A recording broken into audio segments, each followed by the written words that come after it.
terutama kalangan prajurit TNI dan Polri, bahwa kasus Asabri itu dipastikan untuk dibawa ke pengadilan karena terjadi tindak pidana korupsi, gitu ya.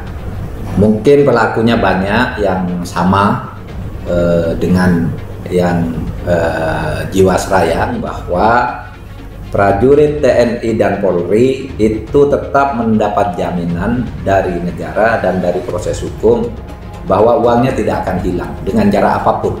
Korupsinya akan terus diadili, tetapi jaminan kesejahteraan prajurit yang dijanjikan dengan berdirinya yayasan itu dijamin oleh pemerintah agar tidak hilang. Intinya sama, beliau menyampaikan bahwa proses hukum ini segera akan dimulai, dan memang beliau menyebut ada indikasi awal beberapa personil TNI yang masuk dalam proses hukum. Oleh karena itu ya, saya siap mendukung keputusan dari pemerintah untuk melakukan proses hukum ini. Jadi kami menunggu nanti untuk nama-namanya yang memang masuk dalam kewenangan kami. Karena kenyataannya sekarang ini saja, sekarang nih, hari ini, korupsi itu jauh lebih gila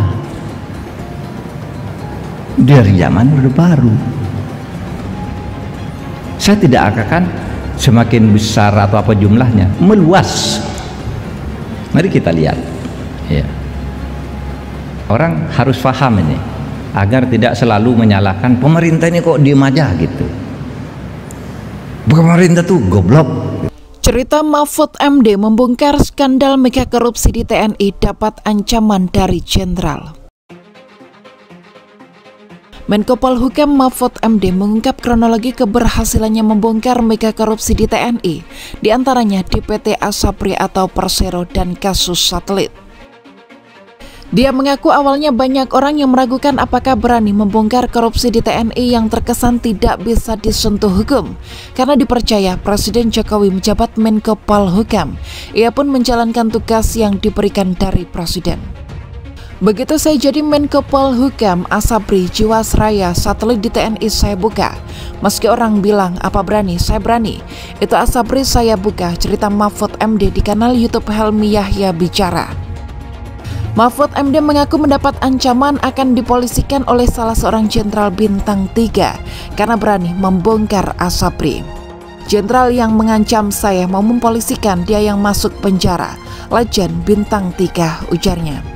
Dia mengaku sebelum membongkar kasus berkoordinasi dengan Panglima TNI dan Menteri Pertahanan Prabowo Subianto. Saya panggil Panglima TNI bersama Pak Prabowo sebagai Menhan. Ada isu penegak hukum takut. Kalau menindak TNI, apa Bapak mau? Bolehkah saya tindak? Kata dia. Kemudian Prabowo Subianto mempersilahkan untuk diproses hukum karena dia tak mau TNI terus dicap jelek di masyarakat. Pada kasus korupsi satelit, Mahfud MD juga memanggil Panglima TNI. Ternyata Panglima TNI mempersilahkan dan ingin membuang-buang kesan bahwa TNI tidak bisa disentuh hukum. Muncullah satelit 1,5 triliun rupiah.